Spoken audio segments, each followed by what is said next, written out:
जिस व्यवस्था से आपको निकालने के लिए वो महापुरुष संत गुरु तथा बाबा साहब ने संविधान लिखकर आपको अधिकार देकर उससे उबारने का काम किया, लेकिन हम किस दिशा में जा रहे हैं ये सोचने की बात है। संविधान ने आपको वोट देने का अधिकार दिया। बाबा साहब ने ये सोचा रहा होगा कि यहाँ की आबादी मूल निवासी 85% है और यदि 85% चाहेंगे तो अपना शासक चुन लेंगे, और जो उनकी मूल भावना थी कि समता मूलक समाज की स्थापना, एक संवैधानिक समाज की स्थापना हो, और वो चाहे स्त्री हो पुरुष हो, चाहे जिस वर्ण व्यवस्था के लोग हों, मनुष्य मनुष्य के रूप में जाना जाए, सबको समान अधिकार हो।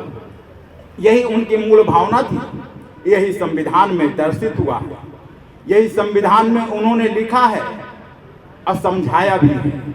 लेकिन हम सब लोग बड़े ध्यान से शायद अपनी बातों को, अपने लोगों को नहीं सुनते हैं। उन लोगों के बातों को बड़े ध्यान से सुनते हैं और अपने घरों में भी उसका अनुकरण करते हैं।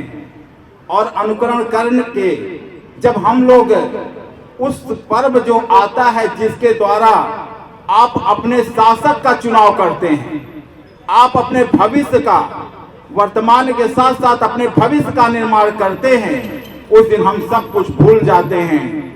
तो शायद हमारी माताएं अभी बहनें यहाँ बैठी हैं और उन पर काम बहुत ज्यादा हो रहा है, क्योंकि जानते हैं वो ऐसे लोग हैं कि आपके घर में आकर आपको समझा जाते हैं, उससे समझ जाते हैं तो ठीक है, नहीं तो कुछ प्रलोभन दे जाते हैं, और प्रलोभन बहुत काम आ रहा है। और खासकर महिलाओं पर काम हो रहा है। जो बाबा साहब ने महिलाओं को अधिकार दिया, उनको पढ़ने का, उनको समानता का अधिकार दिया, उनको बराबरी का अधिकार में लाया, उनको काम के में समान वेतन का अधिकार दिया, उनको जो है वोट का राइट उनको भी दिया। लेकिन जब वोट देने की बात आती है तो हमारे सामने जब शासक चुनने की बात आती है तो हम लोग कहीं बट जाते हैं, जाति में बट जाते हैं, धर्म में बट जाते हैं, मजहब में बट जाते हैं, और कुछ ऐसे प्रलोभन दिए जाते हैं जिसके कारण हम लोग बिक जाते हैं। और कहीं न कहीं हमारी भावना, यहाँ हमारे मुख्य अतिथि जी ने समझाया, और यहाँ के जो आयोजक मंडल जिस भावना से आज परिनिर्वाण दिवस मना रहे हैं, या इसी प्रकार से महापुरुषों की जयंती मनाने के लिए एकत्र आप लोगों को करते हैं कि आप लोग एकत्र होइए। ऐसा नहीं कि आप लोग जानते नहीं हैं, आप लोग सब कुछ जानते हैं कि मुझे करना क्या है, मेरे भविष्य का निर्माण कैसे होगा, आगे आने वाली पीढ़ी का कैसे होगा निर्माण। लेकिन उस समय आप कहीं न कहीं भूल जाते हैं, और 1 मिनट का जो काम होता है वहां पर अपना शासक ना चुनकर एक ऐसे शासक को बैठा देते हैं जो संविधान को समाप्त करने के लिए, आपके हक और अधिकार को समाप्त करने का काम कर रहा है, और आपको दिखा रहा है काशी हो गया, मथुरा हो गया, अभी अयोध्या हो गया, अभी क्या क्या बाकी है। यही नहीं, हर मस्जिद में भगवान शिव की मूर्ति खोजी जा रही है, क्योंकि वो जानता है कि आपको यही प्रिय है, आपको यही प्रिय है। प्राथमिक विद्यालय समाप्त होते चले जा रहे हैं, उनका मर्जिंग हो जा रहा है, ये पर आपका ध्यान नहीं जा रहा है, क्योंकि प्राथमिक विद्यालय में आपके बच्चे पढ़ते हैं, वो किस प्रकार से समाप्त किया जा रहा है, पढ़ाई से आपको वंचित करने का काम किया जा रहा है, उस पर हमारा ध्यान नहीं जा रहा है। हम क्या सोच रहे हैं? बहुत अच्छा हो रहा है, बहुत अच्छा हो रहा है कि हम हिंदू बन रहे हैं, हम हिंदू हो रहे हैं, और एक ऐसे जो देश की आजादी के लिए लड़ाई लड़े, यहाँ पर हिंदू मुस्लिम सिख सभी लोग देश को आजाद कराने का काम किया, और हम बंटवारे की ओर, हम उनको भगाने के लिए काम कर रहे हैं। ये आपको सोचने की जरूरत है कि मुझे करना क्या है। डॉक्टर भीमराव अंबेडकर जी जब संविधान सभा में उनको जाने का हुआ तो महाराष्ट्र से जब चुनाव लड़े तो हार गए। वो जाकर मुस्लिम बाहुल क्षेत्र से वो चुनकर मुस्लिम लीग से आकर वहां पर जो है वो संविधान सभा में जाते हैं, तो वहां पर मुसलमानों ने उनको जो है संविधान में बैठाने का, जहां पर आपके कमेटी संविधान का निर्माण करने के लिए काम कर रही थी, वहां पहुंचाने का काम किया। यदि ज्योतिबाराव फूले को घर से निकाला गया तो सारे उस समय हिंदू, चाहे वो जिस जाति धर्म के लोग हों, उनका साथ देने का काम नहीं किया। उस समय फातिमा शेख तथा एक अन्य उनके भाई ने उनका साथ दिया, अपने घर में संरक्षण दिया। उसके बाद उन्होंने ऐसा काम किया कि महिलाओं को भी पढ़ने का अधिकार दिलाया। सोचने की बात है कि मुझे बांटा जा रहा है और हम आप भूले जा रहे हैं।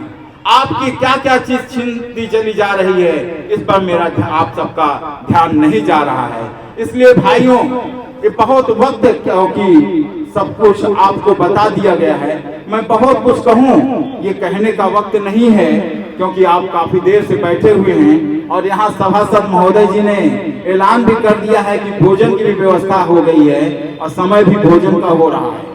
तो इसलिए मैं केवल आप लोगों से एक अपील यही करना चाहूंगा कि यदि आप चाहते हैं कि बाबा साहब के सपनों को साकार किया जाए, हम लोगों को मान सम्मान मिले, तो बाबा साहब ने कहा था ना कि हम हिंदू में पैदा, हिंदू धर्म में जन्म ले लिए हैं, लेकिन हिंदू के रूप में मरेंगे नहीं। और उन्होंने 14 अक्टूबर 1956 को बौद्ध धर्म को अपना लिया और 22 प्रतिज्ञाएं उनकी थी। आप लोग पढ़ लीजिएगा उन 22 प्रतिज्ञाओं को। यदि आप लोग नेट पर सब है कहेंगे, बहुत समय लग जाएगा और हो सकता है कि हम कहें तो कुछ लोग को बुरा भी लग जाए, क्योंकि हमारे लोग भगवान में बहुत विश्वास करते हैं। और वही 22 प्रतिज्ञाओं में उन्होंने वही सब कुछ कहा है कि आप इससे मुक्ति पा लीजिए, आपका कल्याण हो जाएगा।